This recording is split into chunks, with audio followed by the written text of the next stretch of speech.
nkwaniriza nnyo munnange gwe atwegasseeko nate MMTV nga bulijjo tukomyewo nga ensonga era ezikyasingidde ddala obukulu nze nkulambuza ennaku zino ebigenda mu maaso ku ssettendekero wa Kabaka era nga kati tusemberedde ddala akaseera ke tulimu ka byabufuzi. Abantu abamu babiyita byabukulembeze naye ate bwe tutuuka wano ekintu bwe kikwatira ennyo omuliro erinnya lye ery'ebyobufuzi likijjayo bulungi nnyo. Tuli mu kaddekero byabufuzi wano ku ssettendekero wa Kabaka erinnya Mutaasa Mwenga nga bulijjo okutukwanjulira. Olwaleero nno lunaku lwanjawulo nnyo. Lwaki nduyita lwanjawulo? Wano bwe mulaba abakulu abanneetoolodde be bakulembeze abaavuye ne basalawo okujja okulembera ssettendekero wa Kabaka kale yamukulembeze ku mitendera egy'enjawulo era teyetazze kwesibawo kwa campus president. Omukulu oli yeesimbyewo, omukulu ono yeesimbyewo. Sigenda kuboogerera mannya, sigenda kuboogerera kine nga be bacandidates ababiri sofa be nninawo mulimu mu TV olwaleero abagenda okusooka kutuulizaku batweyanjulire amannya gaabwe, ekifo kye yazze okwesimbawo, ate oluvannyuma tunaaba tweyongerayo. Naye nga sinaba kubawa mukisa, nja kusooka omukulu ono mutunuulizi w'ensonga zino asooka atweyanjulire erinnya lye ate tulabe kituzzaako. Tova ku mu TV sebo genda mu maaso. Abagoberezi mwenna tweyanza olw'ekyo kye mukola. Erinnya Rodin Mugema, mutunuulizi w'ensonga ng'era bulijjo. Rodin Mugema kitegeeza ensonga zituulira mu angles zonna. Tunuulira nsonga. Tusanyusa okulaba. Nange nsanyusa okubasaana. Mukama wange. Nsanyusa okubalaba. Erinnya lyange yenze Abel Mukiza. Muyizi wano ku ssettendekero Mutesa Pastoral University. Nkola Bachelor of Education with ICT Musomesa from the Faculty of Education. Ate yenze avuddeyo eneesimbawo okubeera omukulembeze wa Mutesa Pastoral University.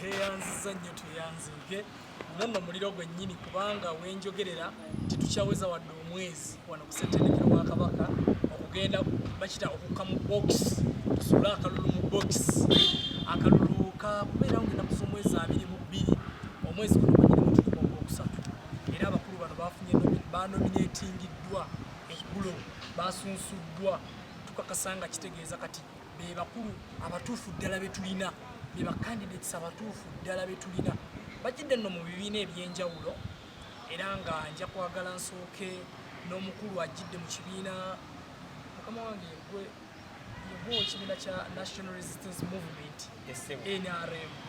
Ngenda kusooka naawe okusookera ddala njaba nnyo twesigame nnyo ku nsonga omanyi kati wano tukulembera bayizi kyokka ate nga abayizi bwe tukulembera ebiseera ebisinga twenkana nabo emyaka abamu batusingako abamu tubasingako kubona obukulembeze si bwangu basuubira ebintu bingi era tulaba nga kati bwe bwovaayo gwe ttaala yaabwe gwe maaso gaabwe awo ngenda okusooka okubuuliza ekibuuzo biki ebyakusikiriza okujja okwesimbawo mu ssettendekero wa Kabaka osobole okubeera campus president?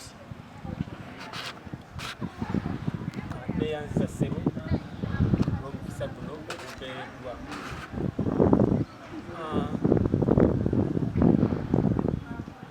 Ebimu ebindeese wano oba ebindeeteddwa okwesimbawo wano ku Mutesa Pastoral University. Nsooka kwebaza abakulembeze ababaddewo kuba olwo bye bakoze naye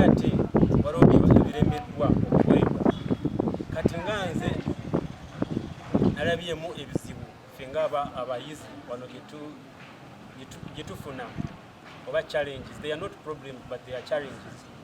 Ffe abayizi bye tulaba ate it is the role of the president or the leaders to take those voices to the administrators. First of all, here at the First Royal University Mutesa, we have the challenge of the first challenge here at Mutesa. We pay money for gown, undergraduate gown. I'm in second year, but I have never received the undergraduate gown. And I paid it on first semester. I paid that money. But since then, I have never received that undergraduate gown. So I think it is my law when I become the president of this university. Yes, sir. Tukitwale nti okulembeza obubaddeko mubadde tekukiraba nti no tutulina undergraduate gowns wana ku ssettendekero wa Kabaka. Neyanziza nnyo ssebo abakulembeze bano ababaddewo babadde bakiraba naye they never took that responsibility to go and ask those undergraduate gown and give them to the students, because when you pay money you have to receive all the services within the institute or within the university. So it was their law, because like I myself, I went there and talked to the current president. I talked to her, but where is the undergraduate gown I paid for?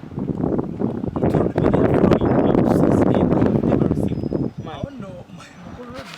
Yes, sir. Ogenda kunyamba ogoberere nnyo. Yes, sir. Era ng'omukulu ono amaze okwogera ku gye tuli. Ensonga zino ogenda kuddamu oziwumbe. Wakati kuwaŋŋambye oli mutunuulizi wa nsonga zino, osobola okuba ng'oyinawo ky'ogamba nti yadde ogamba undergraduate gowns, naye ekyo si kyekizibu. Nti ekizibu kiri wano, tekiri ku administration, tekiri wano, tekiri wano. Oba osobola omusapootinga oba n'ogamba ebyo byonna ogenda kubiŋŋamba. Sijja kudda ku katone w'omukulu ono nga mwolekeza ekibuuzo kiri kimu. Madaamu Nnaku, kozi yekwejjidde mu kibiina ki? National Unity Platform. Ate nkakasa nga kyekibiina ekirina mu bufuzi wano ku ssettendekero kyemugenda okuggyako obuyinza. Biki ebyakusindiikiriza n'obeereyo noga nze Nnaku nina okubeera mu campus president era nojja newekkiririzaamu njagala otuulire. Neyanza nnyo mukama wange, ezimu ku nsonga ezandetedde okwesimbawo. Ekisookera ddala nze nga nze ndi mukulembeze owange era ndi mukulembeze akkiriziganya n'enkyukakyuka n'enkulaakulana. Njagala nnyo enkulaakulana buli wantu w'embeera era nga njagala nnyo n'enkyukakyuka. Wabula ate mu kibiina kyenvaamu tukkiriza nti buli muntu tulina principles ezituza ekibiina ne core values, nti omuntu yenna mu bulamu bw'ensi abaako n'obusobozi kyasobola okukola, buli omu alina koolingiye. Tinzikiriza nti oli aliko waba ng'abadde wa pate gyenzigiddeko alina weaknesses n'akibuuzi. Njagala kutandikirako ezo weaknesses ezo zatasobodde kutuusa okutandikirako ezo, kuba buli omu alina koolingi ey'enjawulo. Kati ngenze omuntu ayagala enkulaakulana n'obukulembeze, ekimu ku byankaliriza njagala okulaba nti ekintu kino tukyongeramu amaanyi. Ekibiina bwe babadde bakitwalira ku mulundi guno nzikiriza nti ate kigenda kuba kyanjawulo. Naffe ffennyini abayizi nyumirwa nnyo okukulembera omuntu oba okubeera omukulembeze we, naye nga nange mbadde mukulembeze ow'ekyokulabirako. Nze nga nze nzikiriza nti ebimu ku bintu bye njagala okukyusa ku Mutesa nsobola bikola nga nyambiddwako eddoboozi ly'abayizi. Era nga nzikiriza nga moto yange wegamba nti their voice matters a lot, and one of the aims for my coming is transformation and leadership. Tugenda kukolawo omukululo ate nga tukyusizza ebintu bingi naffe ffennyini nga twekyusizza, era nga njagala obukulembeze senga mba nzikiriziddwa oba nga abayizi bantaddemu obwesigwa mbukyuse ku kitali kya bulijjo okusigala olubeerera. Awo wennyini kakati nno gwatulaba nze nze simanyi oba oli muyizi oba oli muzadde alina omuyizi ku ssettendekero wa Kabaka oba oli musomesa oba oli lekikyala oba naawe oli kompitita ng'oganze ndi bwefudisi nange gyendye neyandisize ku ki ku pane eyo kino kikuba kyakuyiga ki tuli mu muliro gwennyini bano bakulembeze ono agamba nkawangula ono agamba nkawangula buli omu nalina byayogera ate nga bw'obiwuliriza buli omu akulaga nti amaliridde era nga buli omu akulaga nti enteekateeka gy'alina yamuggundu basinga bakubabuuza nteekateeka zaabwe mukulu kiki kyoyogera ku nsonga abakuziyogerwa atunyonyodde bulungi ensonga zetuziwulidde ne madamu nakku atunyonyodde ensonga tuziwulidde ekyo ekintu ekifinalizinga otya ddala olaba nga ensonga ez'abasindikiriza okujja ziri wate basindika okujja okwesimbawo. Mr. Moderator neeyongera okwebala kakati submission yange ku site zonna ekyamazima kiri nti kale kengamba oba ndi disappointed muko katono ndi disappointed muko kubanga olaba moderator n'abatulaba tulina ensonga nnene nnyo ku Muteesa the First University nene weetaba Muteesa yokka ne universities endala kati undergraduate gowns of course esobola okuba emu ku nsonga naye ate teyalibadde otegeeza ki mukulu teyalibadde ensonga olw'ensonga undergraduate kati ogisomeramu naye omusajja ono agera nedda sekukuta waawe ekisooka nedda sooka otunyumire nze nga nze omuyizi okuproposinga ne bampa undergraduate of course geti police ejja kunkwata nneme kutuuka okiraba nneme kujja ku campus kati mbenga kugamba kubanga agamba nti empitayo nalina bamanye nti wa Muteesa University ekirala ebizibu ebimu ebitawanya university omanyi mu research wange gwenkola nsobodde okukola research wa NRA omu ku bakandidate si bizibu nga wagambye wabula challenges naye challenge ezo obumu ku buzibu bwe buli kwe kuziteeka mu nkola ezivaayo bwe bumu ku buzibu obuliwo ate ekirala ne kugamba n'opinion ez'abalonzi wano era bw'ogenda n'okolamu kasitadde noga bannange gundi ogenda kulonda ono ogenda mulonda lwaki eriyo neyaŋŋambye nti gundi oyo waalinnya wange omukuwakandidate sijja mwatukiriza manya nga ne tweddira kyekimu era nze akalulu nkayina so kati ffe bitutawaanya nnyo ng'ebyo nti muteeka omuntu mu bukulembeze naye ng'obukulembeze mumutaddemu nga bamulonda bamuteeramu nsonga ndala nnyo kati gojja beera wali ng'ogamba banegeti police mutulwanire ng'oli yamulonda lwakuba nti wa Luganda kati ekyo nakyo kitutawaana bwe nzirako ku nsonga ya candidate omulala owa NUP madamu Nakku of course kati obumu ku buzibu bwe buli oba bitera okutrackinga mu byobufuzi nti okujjira mu kibiina kyekimu ng'abaddeko kyavaamu olumu ensobi ezo zimanyi okuba nammwe nga zibakwata challenge eziremye oli kubanga tuyinza okugamba oli wa kibiina kyo ate ozze kutereeza bimu ku byo otuwa assurance nti ogenda kubitereeza watyanga ennono y'ekibiina yekkiriza mu byalimu ebyo byennyini byadde atambuza mpozi ekirala of course bakandidate n'ebyobufuzi ebiri awagazi wonawona ebiri geno nti asobola okujja n'abaako ekintu kyakusuubiza bakuwa akalulu naye ngenda kukola kino undergraduate gawoni yati police egenda kuvaawo bw'amala okutuba mu ntebe nga tokyamwinako mu mandeeti nga sewo ne bw'omuyisaako impeachment tasobola kuvaayo kakati mukulu lodi kimanyi ebyokutunyonyola kyalina bingi naye nakyokoonyeeko nti abakulembeze abajjira mu bibiina nakyo ekibiina ekibaddewo batera okufuna obuzibu obwo nti ebizibu ebyo ebisangiddwawo ne bibakwatirayo kino ekibuuzo kigenda kugenda wa madamu Nakku kwajjidde mu kibiina kya National Unity Platform njagala ofiiringe open otubuulire bizibu byolaba ebyalennye nga byabadde mu lugimu ewedde nga gwokakasa abalonzi nti ebyo ngenda bikwatako era bitegeere kakati gwe nno munaye akyatulaba tukyali ku TV nga tukyalina abakulu bano abeesimbyewo tugenda sooka tugende ku katono mu kuwummulamu ate oluvannyuma tukomewo iza nate kulikayo mu kuwummulamu ke tubaddemu abakulu bano bantwala sipiidi ensonga nziwulira ensonga zirimu omuggudu mukulu ensonga nzitegedde bulungi. Wetugendedde mu kuwummulako mbadde nkyabuuza madamu Nakku candidate waffe yagende ku kibiina ekya National Youth Platform ate oluvannyuma nja kugenda ewa mukama wange oli naye kansookere ewoono nti waliwo ebintu by'olaba ebiremye okukolebwa gavumenti ebaddeko wano ku ssettendekero wa Kabaka in the National Youth Platform regime nga kugamba nti newankubadde I'm of the same regime, I'm of the same political party, I promise my members to do such things oba to work upon them biterere. Neyanziza nnyo Mr. Moderate.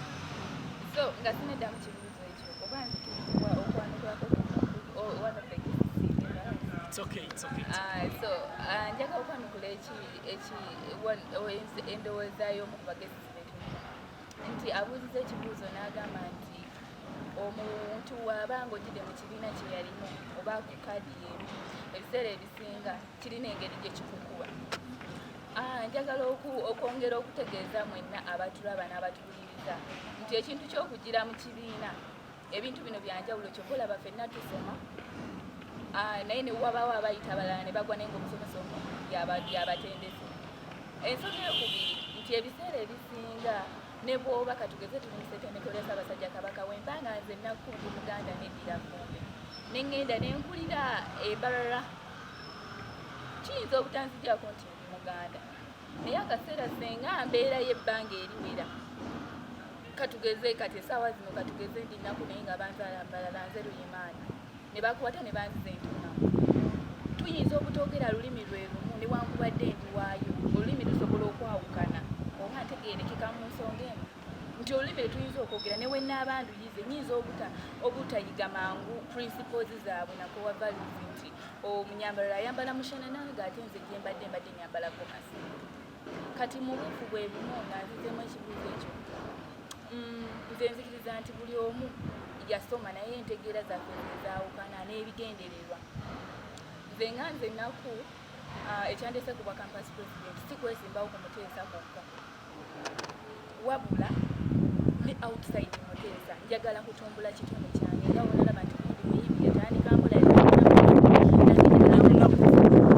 natujaniriza era genda ku nsonga butere munnange nno omuntu oyo atulaba ayagala amanye. One of the weaknesses nyinza okugamba nti some of the students bayinza okuba nti babadde represented nga one of according to my findings okubamba scholars nti tebabadde represented how nti kyebaali basuubira mu mukulembeze okubagatta ku administration kiyinza okuba nga si kibaavu era nga complaints zibadde nnyingi ng'era abasinga muzinkuuza nti kati otugamba kino ginakola kino. Nze nzikiriza nti nyinza obutasobola kukola ekyo ekisakisiki kye mwagala naye nze kyenzikiriza kiri kimu nti I'll be able to negotiate with the administration kuba bino ebintu ebisinga byakunegotiatinga togenda kubeera out of the blue otandike okola ekintu. Nze nzikiriza genda kubeera the first negotiation gye ngenda okola ne administration egenda otutuusa ku buwanguzi si kuba ate si kuva ku ba students because your voice matters. Nja kusooka kukijja mu bayizi nga sirina kitwala walala kuba sikyagala kikome wano. Ensonga ey'okubiri eyinza okuba nti abamu like some of you when complaining nti mubadde temumanyi some of the privileges ba students ze bafuna ku Muteesa. Me as in when I become the campus president kyenyinza okukkiriza nti nganze abaddeko omuyizi bifo nga sinatuula mu ntebe waliwo challenges zenfeesinze nze nganze omuntu nga tesaagala mulala azifeesi. Ekisooka nsuubira okubeera available ku campus because I'm a student representative era nsuubira okuba nti omwana yenna nga tannafuna buzibu oba nga tannagenda kunoonya the administrators oba ani oba faculty dean nti ewa campus president gy'alina osooka because ffe ddoboozi ly'abayizi kyokulaba nga nabagambye your voice matters. Madamu Nakku Florence webale nnyo ddala era nga butereevu nja kugenda emungu abe yeryo ndyogedde bulungi kale mukama waffe wa national resistance movement atubuulire ku bizibu byalabye mu gavumenti eno. Nja kwesiba nnyaawo kubanga oyo atuwuliriza kyayagala okumanya. Abantu abatulaba bayizi bazadde basomesa ate nga sapoti yakolona tukyetaaga so ayagala agambe ngenda kulonda abeeru naye bizibu bino byebadde waana abitegeera buzibu ki byobadde olabawo ekyandagraduate gowns tokizza ono yakimaze dde okyogerako bintu bingi esooka eyanziza ssebo fenga abayizi oba students abamutesa the first row university we have many challenges kati ng'ekisooka as Mutesa the first row university students we pay tuition and sometimes we are denied by the gate policy that we are not allowed to enter to get facilities within the campus. It is from the administration, but to me, in my regime, I will try my level best because what I know at the university, you can't enter in the examination room without clearing or without paying the tuition. And I'm not seeing that why a student can be denied again when it is not time for final exams. A student to enter in the main hall for exams, you have to be cleared. So, in my regime, I will put my suggestion in the administration.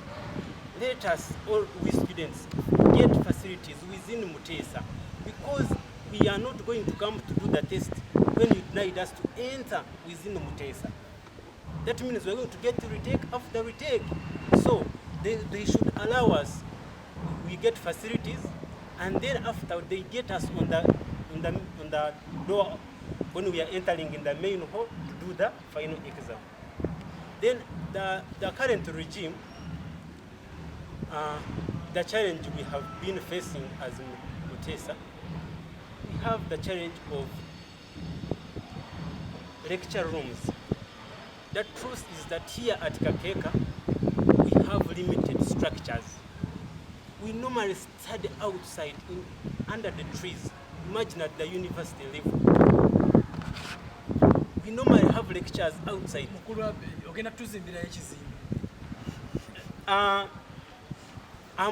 My slogan is saying, the voice for all.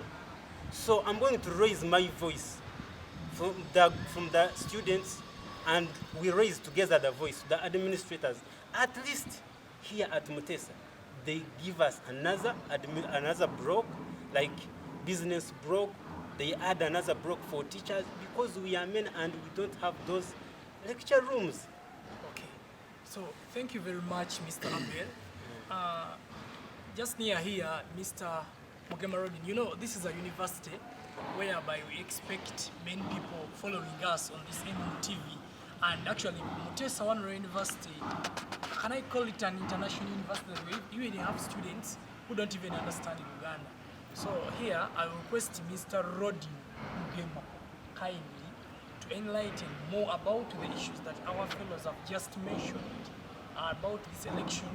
Mr. has talked about the unlimited structures, has talked about the gate policy, Madam has talked about the voice for all, like, is it voice for all? Your voice matters, that students are their voices. So in case they have any issue to take to the administration, she's there to take it. She's there to represent all of us. So as we are going to be concluding, you know, I don't want this to take long. We are just starting the period. So I want you to give a brief information about the tools information, and then we shall be concluding by a word of advice to our voters from the candidates. From the candidates. Yes, thank you very much. Yes, thank you very much, Mr. Michael. If you permit me a little attitude, let me make some submission. First and foremost, the candidates, the presidential aspirants, you two, we don't want you to promise heaven on earth. For example, Mr. Mukiza has told us that we have limited infrastructure. What? I don't think. Anyway, it might be one of the things that you put in your manifesto. But how are you going to work with the administration? How are you going to compromise with them such that you construct in a 1 year regime? In a 1 year regime. That is a question for you. I don't know whether you'll be permitted to answer it. Of course, there are some questions that are urgent, actually. Mr. Mkiz, Yes. Mutesa. You are leading us just in 1 year, for 1 year. Yes. How are you going? Yes, you answer that one. Actually, that question can't even be answer it. Thank you, moderator. What I know, the party that is behind me, that is the NRM, National Resistance Movement. We have potential. Yes, we have the potential. When Mutesa brings out the candidate, the president of NRM from Mutesa, that is a small thing. Within 1 year, we have a structure here. We can get the new the new lecture rooms here. What I know, my party behind me is the strongest the party ever. So I promise, when you put me in power, I think we shall make it.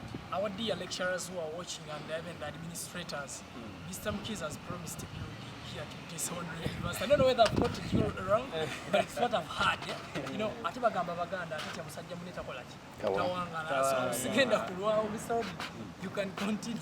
Yes. So, what I want to assure you, our dear viewers, is that most of the time, these aspirants, the presidential aspirants, those who wish to become leaders, sometimes they promise us, like, what should I call it, that they bring to us the blank checks, where you can put any amount you want. So, one of the problems we have with the readers, with the what, is that they can promise you something they will never deliver. We have seen that. For example, this Spanish party, the political government, say that it has potential, but when you look generally, I don't see anything there. Sorry, I'm going to give an example. The bus we are using here at Mutesa the First Royal, that bus was from the government. Mr. Abe. But when they Mr. reached, Abe, when it reached here, they changed the color. But that bus, the first time it was yellow. I don't want us to mislead people here at Mutesa. Yes, but even if... First wait, Mr. Arodi. You know, I don't want to mislead people here. I'm very sure, and even I have evidence that some students here contributed for the purchase of that bus. I don't know whether I'm having the wrong information, but you've told me that it was brought by the government of Uganda. Is it Yes, true? but Do you have evidence? Yes. But even if Seriously? it was brought by the Ugandan government, it is a government that is capable of catering for each and every one Mr. Roddy, who is a Ugandan. That will be another program. Yes, it next will time. be another- Next time, Yes, I but will request Mr. Bell to come here with evidence. Yes, Yes. but That permit the me to bus conclude that we are having Yeah. was brought to us by the NRM government. Fine. But as I conclude, Yes. please permit me to conclude. Yes. Another challenge I've seen is that you have asked about the challenges, some of the examples. But according to what I have just heard, Madam Nako has mentioned some, even this one, but they are keeping on talking about the challenges, but without measuring those serious challenges. For example, yes, yeah, maybe, I don't know whether they have Madam them is saying in their their manifesto. manifesto. But what I want to advise the voters is that you first leave around the politics of over-maneuvering, those political tankers. What someone who has the ability, look at someone, because you will be overwhelmed that this one has come on the ticket of National Unity Party, National Resistance Movement, FDC, what who have seen out there. They have their own problems. We have seen what is taking place in NRM.